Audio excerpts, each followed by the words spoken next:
It's a major setback for N. Srinivasan. The Supreme Court announced that he cannot contest BCCI elections. The Apex Court announced that the BCCI should hold the elections within 6 weeks and N. Srinivasan will not be part of it.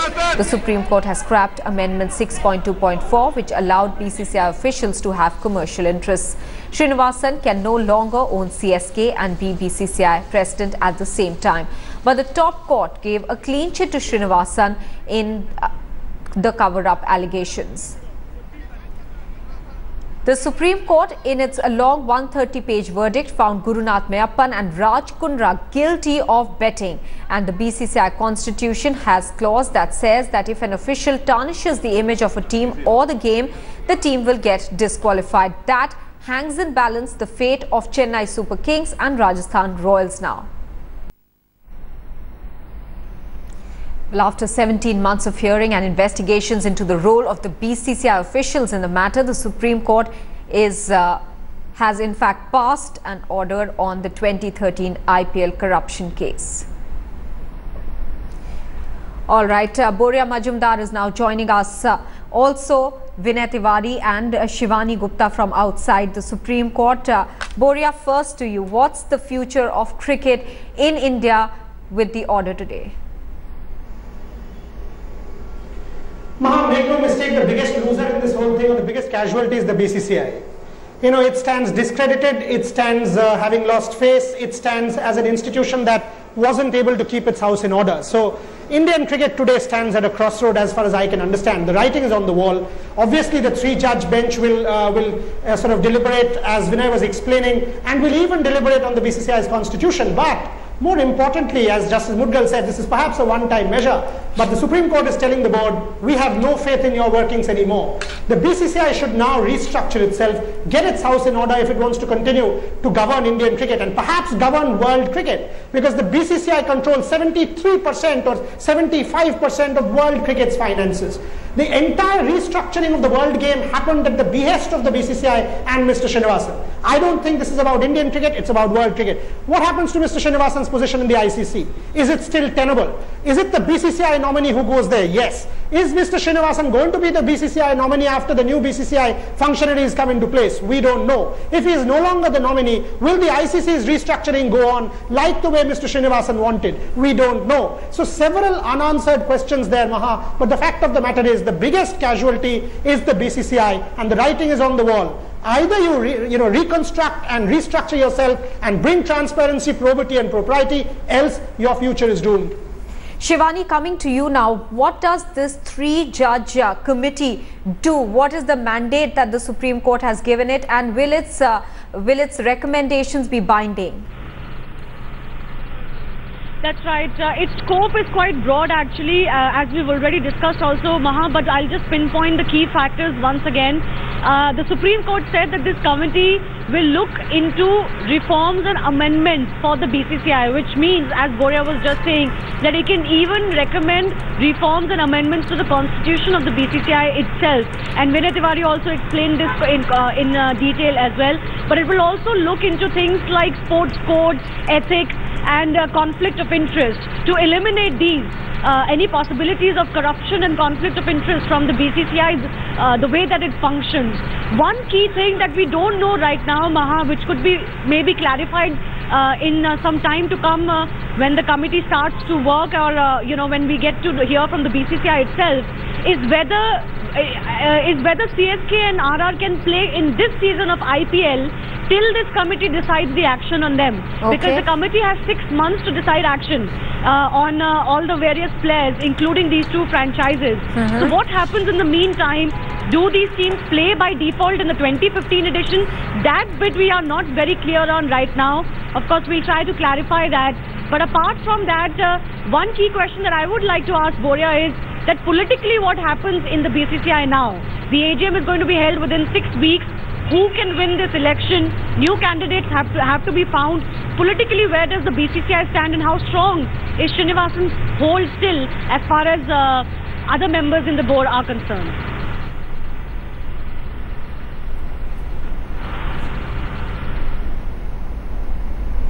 Boria, that's the question for you that Shivani has put up.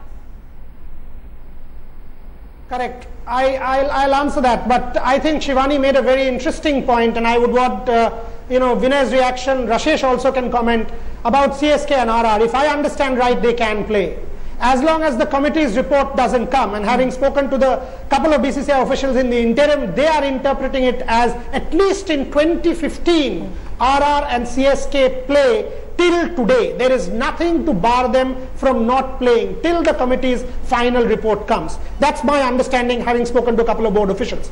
Two, within 24 hours, the BCCI's whole internal game will change. There are 31 votes. Srinivasan controlled bulk of them. It will change. What happens in the election? Decided by 6 East Zone votes.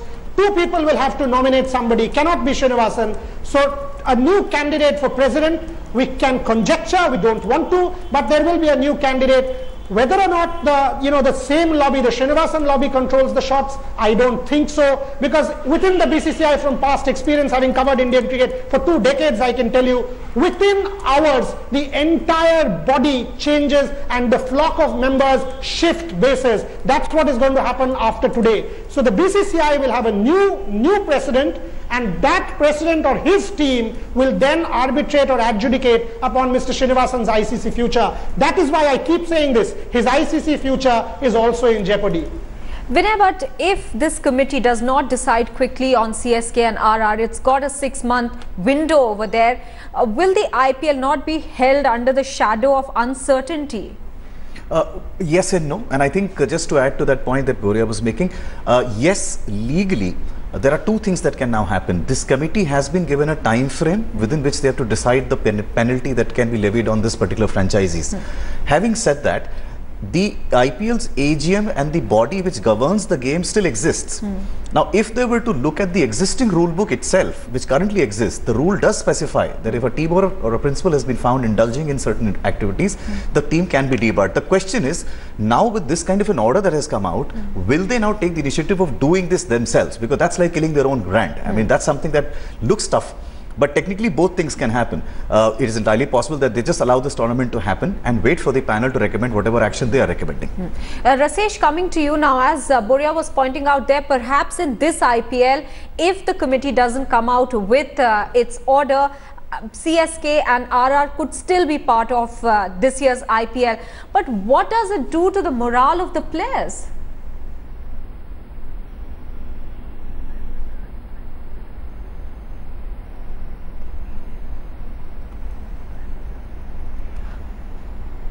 All right, we'll go back to Rasesh in a bit. Let's go to IS Bindra, former BCCI president. Sir, a landmark verdict there by the court, if I can put it that way. At least Justice Mudgal says it's landmark in the kind of order that the Supreme Court's brought out today. How are you reading it? My reading is the same as Justice Mudgal. It's indeed a landmark and marks a watershed in the history of Indian sport and Indian cricket in special. Couldn't have been a better judgment. We couldn't have expected more from the court. No court could have done more than what they have done. All right. Also, sir, the fact that Maha, can I ask him a question? Yes, go ahead, Boria. Mr. Bindra, you have been an advisor to the ICC, and very good, sir. You've been an advisor to the ICC. Now tell us what happens to Mr. Srinivasan's position in the ICC now that he can't contest for the post of BCCI president. He is a representative of the Indian board. It's for the board to decide when the new president is elected. If they decide the new president will be representative in the Indian ICC, then automatically he becomes the chairman. It's not a position by name, it's a position by, he as a representative of the Indian board has nominated him as the president. Like we have an instance of Percy Stone when he died, when he was a board ICC president, he was taken over by Ray Mali, who was a South African board appointed him for last 1 year. So if his term is 3 years... I do remember that, sir. Yeah, it is for the Indian board I do remember that, but general body meeting where the new president is appointed, they will decide who will be the director on ICC, and director will become automatically the chairman of ICC for the remaining term of Mr. Srinivasan. Now that's a big statement. Yeah. Big statement you are making there. Question number 2, and then I'll throw it to my colleague Maha and Vinay Tiwari, our managing editor.